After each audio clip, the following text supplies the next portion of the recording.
I was just telling Cole the same thing that you just said. You better be I told him. attention. Say I know. something. I just did. Do your job. Yeah, say something. He hates you. Me? Hey, look at Barrett. Barrett. We are. More. The future is now.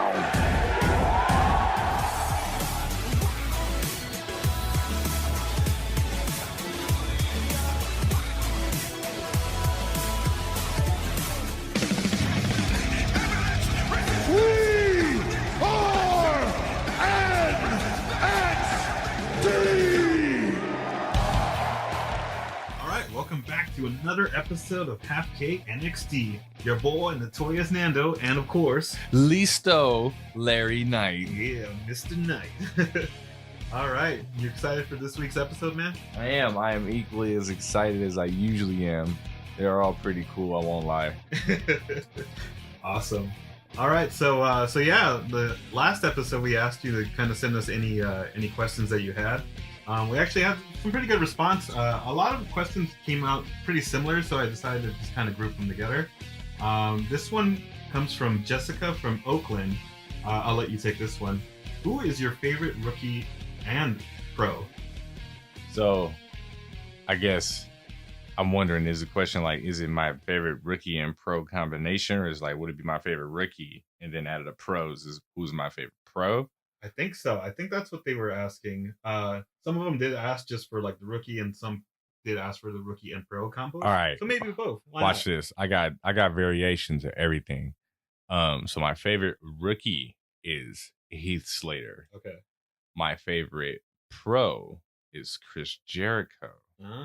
But my favorite rookie pro combination is Matt Hardy and Justin Gabriel. Oh, interesting. Yes. That's I didn't think you would pick them, but yeah. I like seeing, I don't know, like something about seeing them together that's kind of like they, it might be like the fact that Matt Hardy still had a lot of energy, and he always does. Yeah. He got that energy, and it seemed like Gabriel was forced to match that energy. So it helped him, I think, kind of shine a little bit brighter than he might have if he was just by himself or maybe with somebody else. That's a good point. I didn't think about that. Yeah, like you can definitely tell like they're using that, they're bouncing each other's energy off of each other, and it, like, especially how you mentioned, like for Gabriel, it does help him a lot since he's a little bit more timid on the mic and definitely needs to build his character at that point. Yeah, like when you see them together, like you can see the mentorship kind of like right there. You know, I mean, I'm sure like they all behind the scenes got that mentorship, but it's like to have that mentorship that you are not only getting, but to be also like having to portray like in front of people, then it's like, all right, that's dope, because you know you don't really have to act that hard, because it's like, all right, this dude's helped me out, so let me just, you know, throw it out there. Yeah. It's kind of like, so that's kind of like why I like Slater, because he, even though the dynamic between him and Christian is different, Slater does very well at shining with what he's given, and like he also benefits highly from Christian's theme song too, because it almost seems like something that goes with him. Yeah. So just from the onset, it doesn't look weird. So like I think the entrance music plays a really big role. So if you see somebody come out and it just didn't click from the jump, it's kind of hard to get behind them. Yeah. Like Regal and Skip. It's hard to get behind Skip because the music just, it would match him, but his character doesn't go with it. So it just, it's like when you see people dance off beat and you're just like, you know, I know you trying, but try harder. Yeah. So it's just like, it's a little baffling and bewildering. So I'm like, all right, I feel like the ones that had the better like pro to rookie almost like theme song combination are the ones that kind of just look better as like a tandem. That's a good point. Yeah. I would agree with that. Like I like that analogy. I think for me personally, I'll go in this order. I think my favorite rookie so far is Utunga, just because like he does have a good mix of like, of course, like they're hyping him up more as like the it factor kind of guy. But I do think he does have that, and he also has the work ethic, because he's of course the most green out of all 8, but I see it in him every week where he is legitimately trying to improve each week. I think like that goes a long way in my opinion. And then for my favorite coach, I'll kind of transition. I'll say Christian is my favorite coach, and then my favorite combo would be Christian and Slater. Just because like I think he's the one that is kind of like the perfect overall coach, because he's not really trying to be like best buddies with his rookie, but at the same time you can tell that he actually genuinely cares about like teaching him and wants to make Slater a lot better. And they same thing. I think the dynamic between the two of them like looks both natural. Like I would say like they're the perfect blend of us. Like when it comes to like half K'ing it, where like you can tell like they're playing their characters, but they're also in real life. You can tell like they do get along and kind of like bounce off of each other and have like a legit chemistry with each other. You know? Nice. Yeah, I could dig that. Yeah. Cool. Yeah, before we start today's episode, I just wanted to give everyone a reminder that we just uploaded the NXT TakeOver New York reactions video. From time to time, we'll mix it up and provide commentary on the current product and do some reaction videos and other bonus content as well. You can check it out on YouTube, iTunes, Spotify, and Podbean. All right, so now let's get into episode 4. This one was on March 16th, 2010, from the Staples Center in Los Angeles, California. You know what this date is in reference to wrestling? It is 3/16. This is the 3/16 episode, people. I feel like we should do more like wrestler holiday based on stuff like this. I remember that they were also trying to make what was that one movie Kane was in? That horror movie that See No Evil? Yeah, See No Evil, where like there was like a date that they were trying to get over when they were promoting this movie, and then Shawn Mike I forget. Oh, it was May 19th. See, it works because like Shawn Michaels said it so many times that it stuck with me. Well, So like they like fans I think have like, you know, culturally like said like May 19th is Kane Day, just because of like that's the day that movie came out. Rob Conway has certainly seen the evil up close and personal. He didn't even bother to pin Rob Conway. May 19th! May 19th! May 19th! Well, Kane was leaving. Kane had pretty much figured he'd beat everything there was to beat out of Rob Conway, but Shawn Michaels uttering the date we dare not mention, and Kane thinks it was Rob Conway. Well,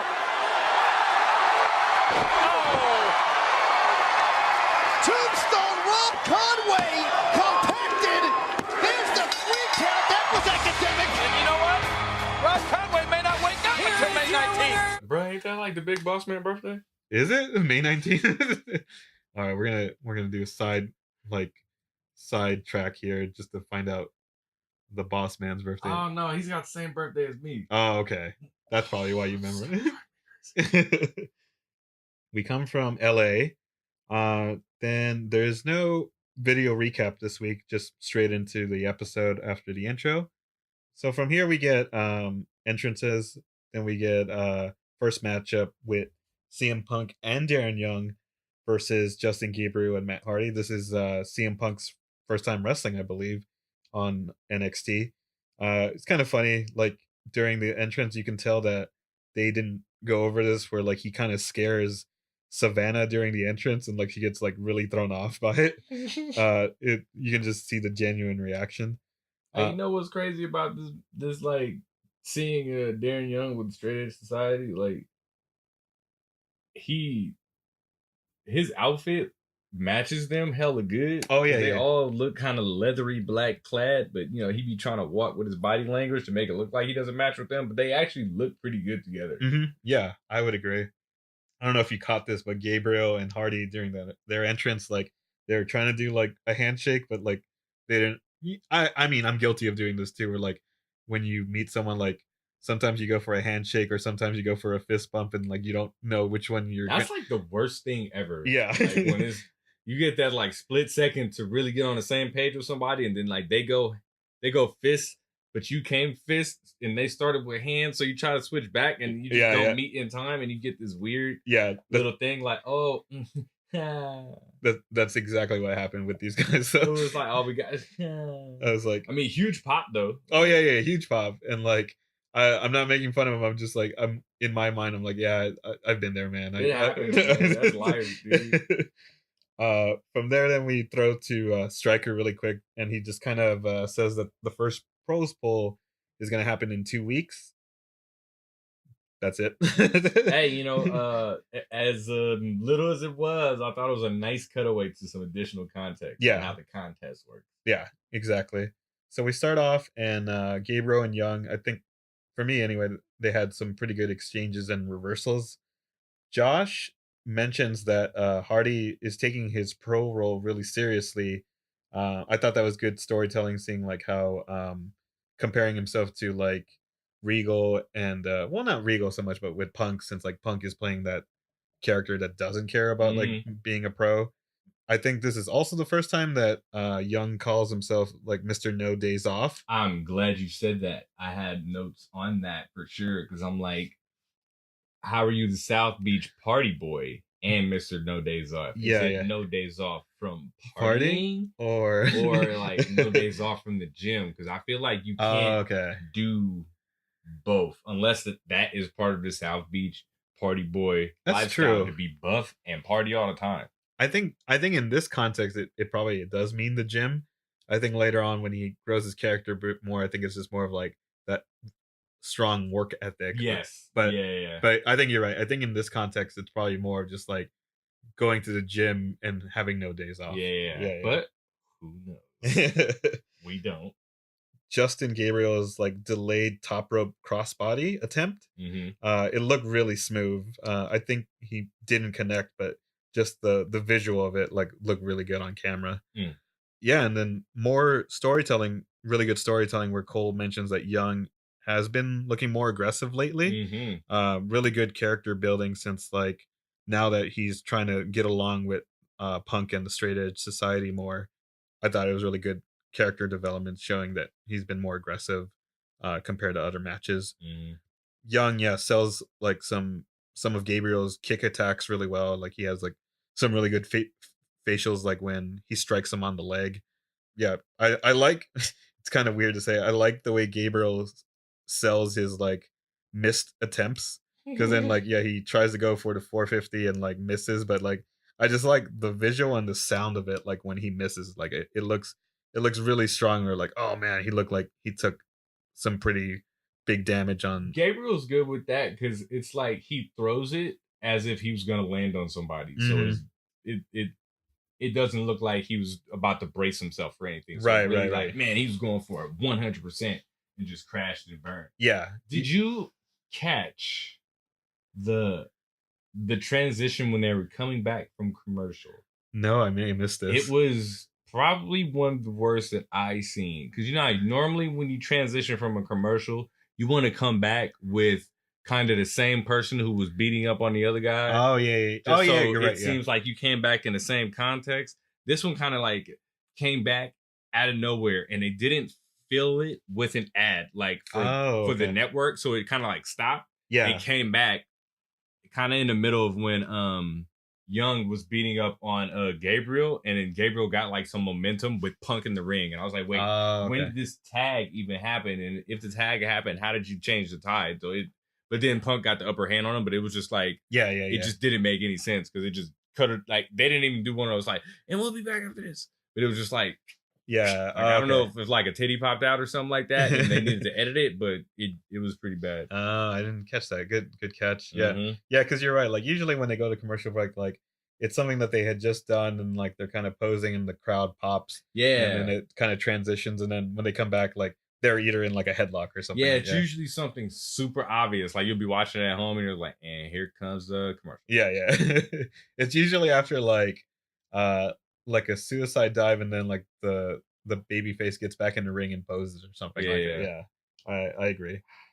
From there, I have here that Young hits like a nice back body drop on Gabriel. Like I think same thing, he sells it like really well. The crowd are really into this match, and same thing like when when they get that hot tag to Hardy, like the crowd just like explodes, and then Gallows gets into this match and starts attacking Gabriel on the outside when Hardy is the legal person, and then he tries to attack Hardy as well, but he kind of catches him and does like a side effect on the outside. Yeah. And then from there, once they're back in the ring, then Gallows again like distracts the referee and then allows Punk to get into the ring and hit the GTS. And then Young just gets the pinfall after that. And kind of a long match at 14:04. It really was. They told a lot of different stories. Like I thought they would have run with the Gabriel doing too much cost them the match story that they kind of started to paint, but then they just pivoted a different way. So it was like really interesting. Yeah. Post match, Gallows goes back in the ring and attacks Hardy and Gabriel. And then from there, like you think like they're all on the same page because then they kind of like Young and the Straight Edge Society starts celebrating. But then out of nowhere, like Gallows then attacks Young as well and then hits him with his finisher, which is the Gallows pole, which is an inverted full Nelson into a modified spine buster. I hate it. It looks so weird, difficult. right? Like the way he picks him up, and it's like, it looks like it hurts. Yeah, like it looks strong, but I was just like really confused on like what I was watching. I guess pretty impractical there. Yeah. From there we go to commercial break, but then Cole mentions before commercial break that that the Miz isn't here and that he has like a surprise for Daniel Bryan, that Bryan is actually going to face the Great Khali. To NorCal's finest, right there. Yeah, exactly. Back to the APW roots. And then so this is the first non NXT regular to compete on NXT, because before we've had mostly the pros and the rookies competing in combinations with each other. So the Khali is the first guy to, you know, be on NXT that's not a regular cast member at this point. I really love this crowd throughout the night because like it's funny like how I don't think it's Khali being over as so much as like his theme song being like really over, because as soon as it hits, like the crowd goes crazy for it, or like they're super into it. And this just is like, true. Yeah, they were. You know what? I really like this match, dude. Like, oh yeah. Like just kind of. I mean, it was short. Yeah. Dude. So check this out. Did you like? So I caught this. So you know when Daniel Bryan does those kicks at people's chests. Yeah. And they're like on their knees. That first one he hit on him, he blasted him. Yeah. And then in the second one, you can see Khali turn his shoulder to absorb some of that, because that first one he laid into him. Yeah. He got him really good. I was like, yeah, you didn't think that little dude was gonna hit you that hard, now did you? Yeah. I had the same thing where like I liked, even though that this match was like really short, like they did enough, and like credit to Khali, man. At least like I can't tell you my top 10 Khali matches, but I would say at least this one was on there just based on like him selling for Bryan and like just taking like that punishment, like how you just mentioned. Yeah, like I mean, as one-sided as that match ended up being or was supposed to be, Daniel Bryan got a lot of offense in. Yeah. Commentary, it's funny, Josh mentions like this is also where Michael Cole is still kind of like healing up on Daniel Bryan out there hating. And then Josh Matthews mentions that at this time Daniel Bryan had 11,000 Twitter followers, and then I just did like a quick Google search before this, and as of now in 2019 Daniel Bryan has 4.5 million Twitter followers, which is pretty crazy to see. Oh my goodness. Same thing, I had that, and then Daniel Bryan does hit that top rope front missile dropkick, which looked really good, and like how you mentioned, just getting a lot of offense on Khali. And then same thing then the other way, where he tries to go back to the top rope and then Khali catches him with like the chop to the head. It looked really good actually. And then from there, Khali just picks him up and does like his finisher on him. What do they call that? Going to the well too often? Going to the well too often, yeah. So he should have known. He should have just like tried something else. So Khali gets the win at 201. Like we mentioned, like really short match, but I really enjoyed it, and like both guys' effort in this match. From there, we get a post-match thing where the Big Show's music hits, And then Cole mentions again that like Miz isn't here, but he did a phone call to his tag team partner. And then Show just goes in there and choke slams Daniel Bryan. Funny just because like Kali's still in the ring in the corner and just kind of like watches everything Over there happening. catching his breath. But like he has such a like neutral face where like he's not encouraging the behavior, but he's not stopping it either. Who doesn't have any facial expression. Yeah, at yeah. all. It's like this is like when they had a T-shirt and it's like Darth Vader happy, Darth Vader sad, and it's all the same thing. They should do that with the Great Khali. Yeah, missed opportunities, man. Yeah, is really funny where like you just see it and like he's just there and like not doing anything. It's kind of like that medic from last week where like Miz just slapped him and doesn't really like do anything about it. Man, like, come on, you need to help him out. Yeah. A valiant effort, though, Cole, by Daniel Bryan. Doesn't matter. Can you admit that he had a valiant effort? Yeah, he had a valiant effort, but if Great Khali pins him here, he's 0-4. 0-4.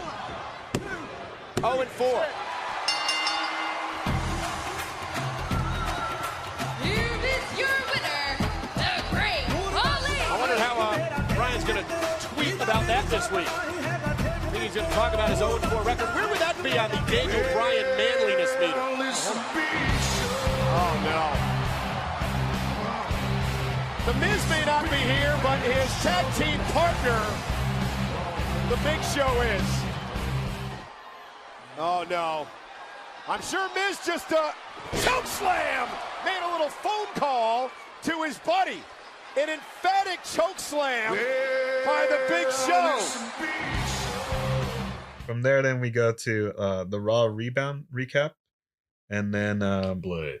I watched that video and I was just looking at it, and I absolutely love how that video was supposed to be high quality for that point in time. Because kids now are making YouTube videos like that between playing Fortnite and abusing opioids. Like, oh yeah, dude, I've seen YouTube videos now that are better than like that video. Really? Yes, like that. Dude, go back and watch that Raw Rebound. That thing was trash. Okay. I think I just literally skipped that one, but like man, I don't know. I was so like, I think I paid so vivid attention to episodes 3 and 4. I don't even know why, but those had my most attention. Okay. So I was just like, man, what is this? It just looked so cheaply put together. Like, in all fairness, I'm pretty sure it was probably just like the C team at that point just running those video packages. Truly is letting interns like, all right, what do you guys learn? Yeah, exactly. From there, then they just kind of play the same David Otunga profile package again. I believe like at this point they've already gone through all eight of them, where now they're just kind of like repeating them. Oh yeah, dude, I was sitting there and I was looking at it like I just totally forgot the first time I seen it, but I was sitting there like, there's something familiar, but I can't put my finger on it. Yeah. Then we go to the next match, which is Heath Slater versus Michael Tarver. Slater from the beginning does like this really nice jumping shoulder tackle that I really liked. And then from there, I don't know what you call this. I just have written down like a spinning corkscrew dart. I got you, corkscrew plancha. Ah, okay. Yeah, it looked really good. Yeah, I definitely had that in my notes. It's like out here hitting corkscrew planchas. Yeah, Mike Tenay on. Did you notice that Michael Tarver has like really loud grunts throughout like this match? I was like really, whoa, like that kind of kept me interested. I was like, whoa, man, there's a lot of intensity in this match. Yeah, he just grunts a lot of good. The commentators like it was kind of weird. Like they kind of role reverse, because usually like Cole is like the heel or playing more of like the heelish commentator, and Josh Matthews is more like the neutral or babyface one. Yeah. But then they kind of play role reversal here, because like Cole mentions that Tarver has like 5 kids and that he had to work several jobs just to support his family, and then Matthews kind of goes kind of heel on him and saying like, oh, what, should I feel sorry for Michael Tarver? Yeah, he kind of took a dump on him. Yeah. I found that kind of weird. Hey man, I was out of pocket. Yeah. I also found it kind of ironic that like Michael Tarver, well, at least Cole was mentioning that Tarver had like 5 kids. So Tarver was pretty much doing Heath Slater's gimmick before Heath Slater with the I got kids. Nice. So was kind of ironic there. Oh, but of course everybody looks down on brothers for having 5 kids. I know, right? That's why I was like, I don't. It felt kind of weird listening to it at that point. I didn't think we were gonna go there. Yeah. From there, I have like nice corner reversal by Slater, and then he does the schoolboy pin for the victory. I was gonna ask you, why do you think I don't think they call it that anymore. I think they just call it the roll up. But why did they call it the schoolboy in the first place? Probably because it's a textbook move. Oh, okay. That's what I would think. Gotcha. Yeah, But like there are different like names for a lot of different stuff. Yeah, like, yeah. Some people will call a collar elbow tie up a lockup. Yeah. It's like some people will call what's another one that's just a basic move, a scoop slam, a body slam. Yeah. So sometimes it's tomato, but it's like the same thing, but it's not. It's probably like region area, right? Yeah. You're right. Yeah, I think that's what it is for sure. Yeah. So yeah, he gets the pin at 249, and then I have written down here like there was a lot of like post match like interactions where Tarver gets back in and beats down on Slater. I forgot to mention like throughout the match, like it kept cutting back and forth between the match and like a backstage camera for Christian and Carlito, just kind of getting their reactions. And I hate those.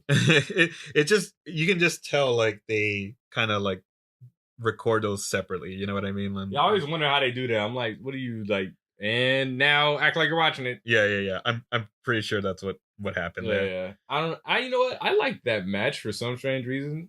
Yeah, I thought did. It was like a solid defining match for them. Like Tarver's a heel type dude. Yeah. Slater is not that type of dude. Yeah.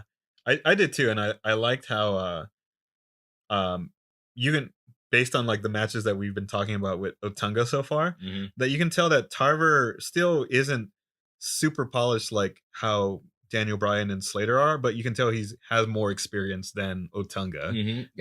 They've been matching up or pairing the matches pretty good to not really have anybody too exposed to like the naked eye. Yeah. Like if you weren't, it's easy to kind of see who's carrying who when you know, but if you're just watching it, it's like, oh, okay, this guy's beating him up. Yeah. Oh, screw that guy. He's a bad guy. Yeah. So from there, Tarver hits Slater with a T-bone suplex, which I thought looked pretty good. Yeah.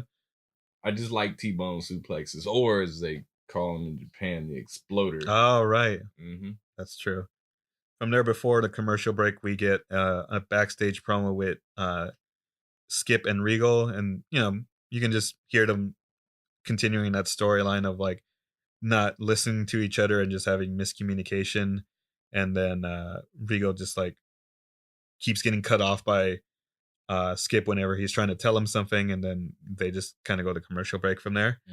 Once we come back, I just have a quick note here saying like I really just love Jericho's theme song. Like I think it's probably in my top 3 theme songs of all time, just because like when it hits, like it really just like makes an impact on you, like when you hear it, because like it's the first thing you hear like once they come back from commercial break, and it's just like break the wall, break down the wall, like break the wall. I think once they really got it to that break the walls down, that's when you realize how dope that song is. Yeah. Once they got rid of that like little countdown, and then like the build up to it, and it just goes like break the walls down with fireworks. Yeah. It's so good. Like it's just like it is one of those like wake me up moments where like, oh man, Jericho's coming. It's like that. Probably not one of the greatest, personally, to me, I think it's one of the greatest, but it's not my favorite. Triple H's, when you hear that guitar riff, and especially now since they only do it when he's about to be the game. Yeah. Because they'll play the King of Kings when he's wearing his suit, that. But when it's going down in the game coming out, you hear that guitar riff, it's like, well, all right, it's going down. Yeah. No, I totally agree with that. Yeah, but nah, dude, that Chris Jericho is a work of wrestling art, music wise. Like it works regardless what its alignment is. Like if he's good, it works. If it's bad, it works. If he's just being himself, it works.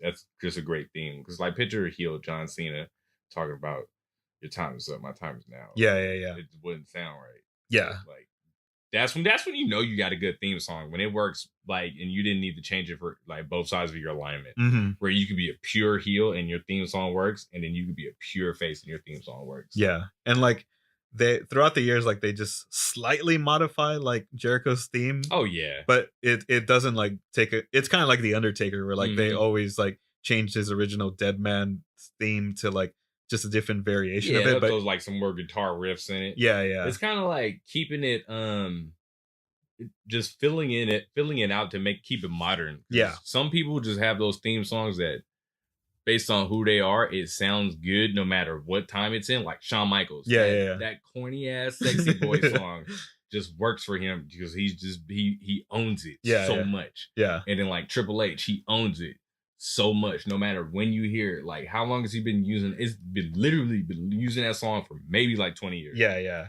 Wow. And Shawn Michaels even longer. Even longer. You eat it up and you're just like, wow. Just like Real American with Hulk Hogan. You eat that up as soon as you hear it. And it's like, you know, that's really when you know the theme song is really good, when the wrestler or the superstar or the performer themselves like really gets into it. Yeah. So like those are the theme songs I think really work the best. Yeah, I totally agree. From there, like the commentators mentioned that all the wardrobe that Skip is wearing, where the cowboy hat, he says that his dad got him that, and that the chain that he's wearing, his mom got him that. Yeah. And then the vest, he just has it because he likes it. I think it's like a very Austin like vest, where it's just black and it has like some text. Yeah, I feel like they missed what could have been a good little call out if they would have made that connection. Yeah. If the idea is to make them relatable, like that would have been the one they wanted to hear. It's like, oh wow, you like your family, but you know, we want you to like wrestling too. Yeah. Then Skip hits like some nice axe handle or Polish hammer like attacks from the top rope. I thought looked pretty good.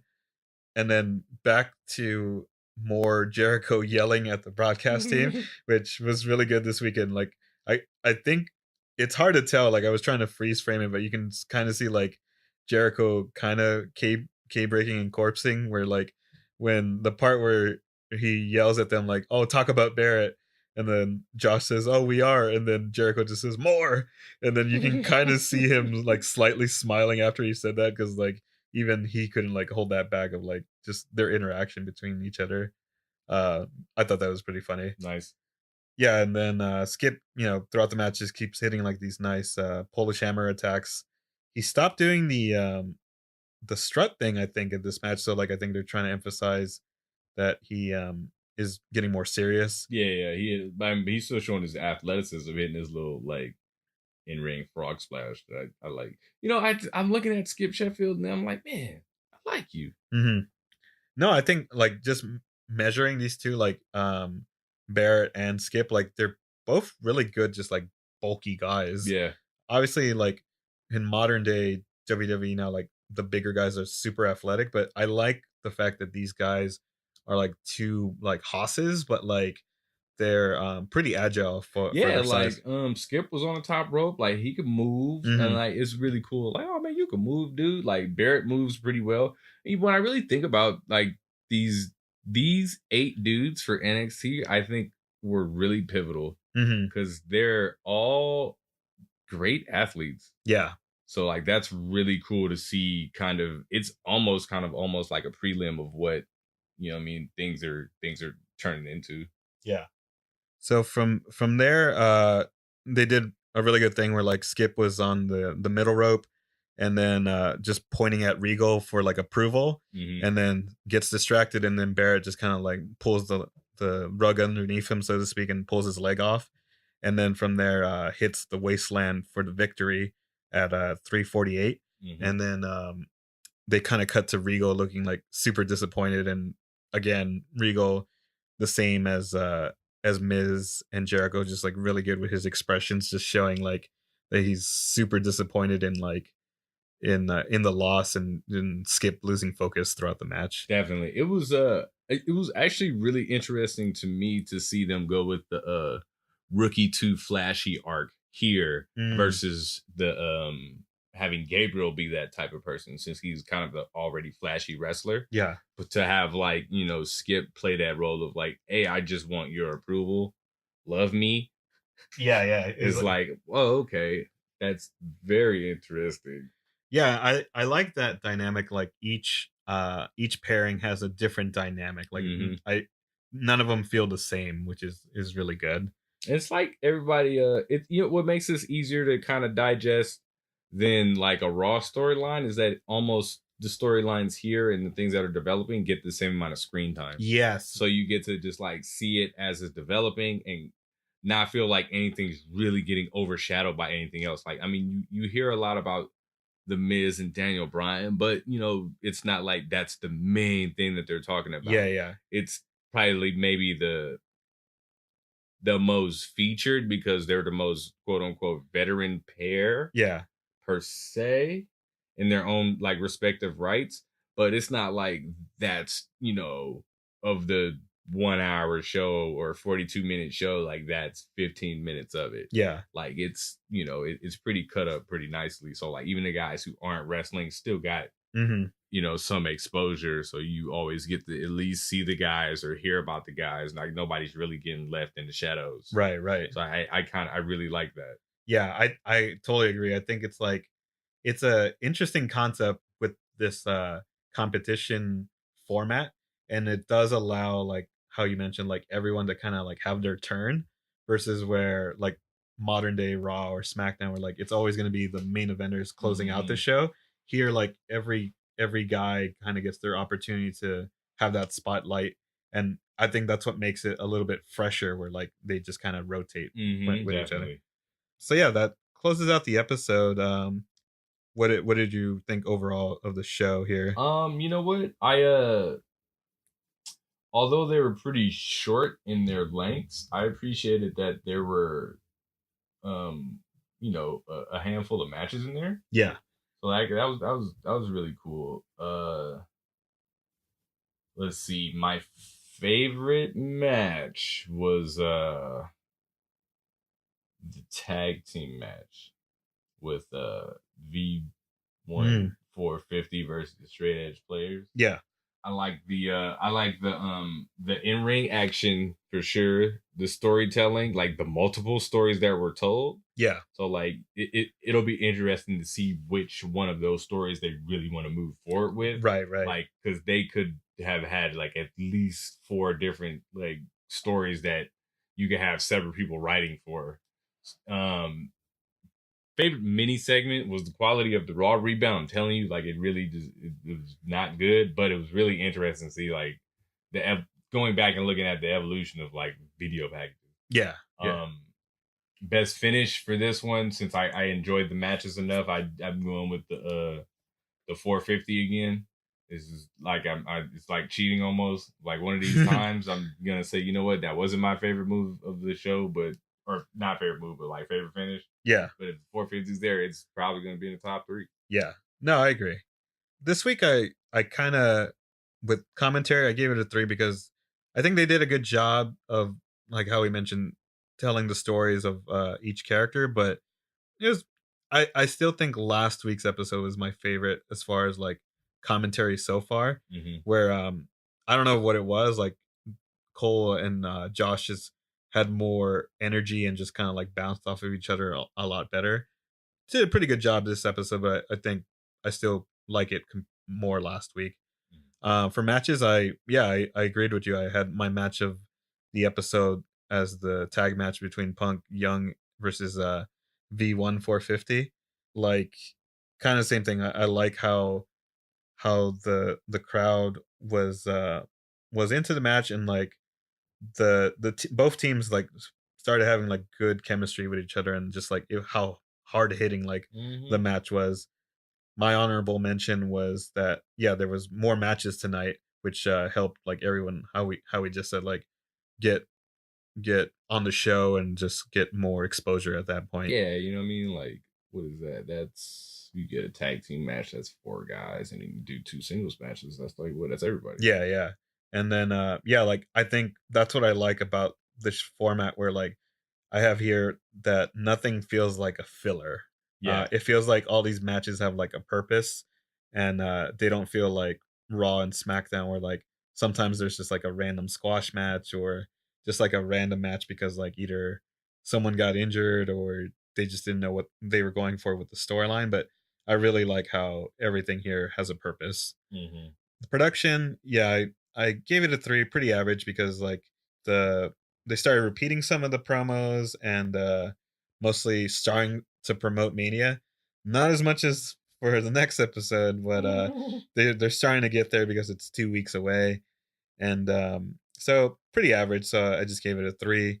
And then entertainment wise, I also gave it a 3 because it was an okay watch. There was some slow parts throughout the matches, but like I said, like none of them were bad matches. They were just kind of like slow, but they did really really well in their matches.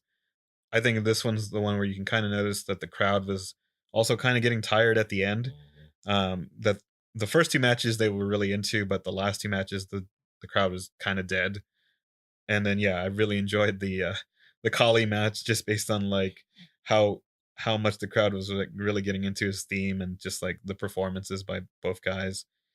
Yeah, I enjoyed like the post match segments after each match. Good job at just continuing the stories at that point. Nice. So with that, our combined score for this week is a 3.1, which is buddy, I went a little bit lower on that production. You know why? Yeah. I think you make some good points, and I'm gonna have to revisit that point.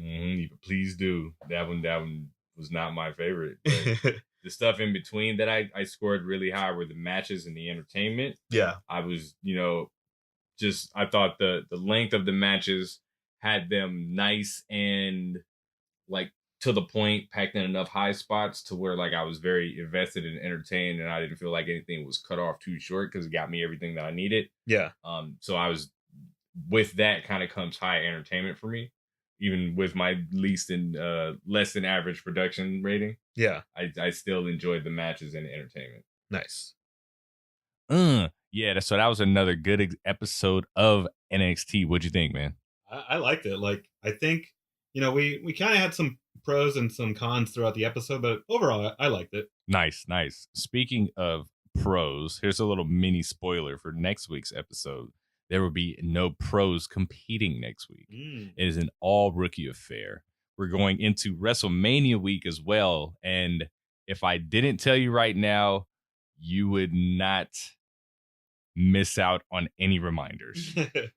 Oh, yeah. I won't say too much about that, but you'll definitely know it's WrestleMania week for sure. And then in the main event that week, it will be Daniel Bryan and Michael Tarver versus Darren Young and David Otunga. So sounds like a good match, and I can't wait for the next episode. All right, so once again, just wanted to remind you guys that we do have a mailing list that we will take questions from. That is halfkmail@gmail.com. Once again, that is halfkmail@gmail.com. Nice. Yeah, feel free to send us any of your questions there. I did want to give a shout out this week to our friends at Westside Worldwide, Westside Radio. They have some of the best DJ streams, interviews, and also podcasts there. Best in the Bay Area, I feel.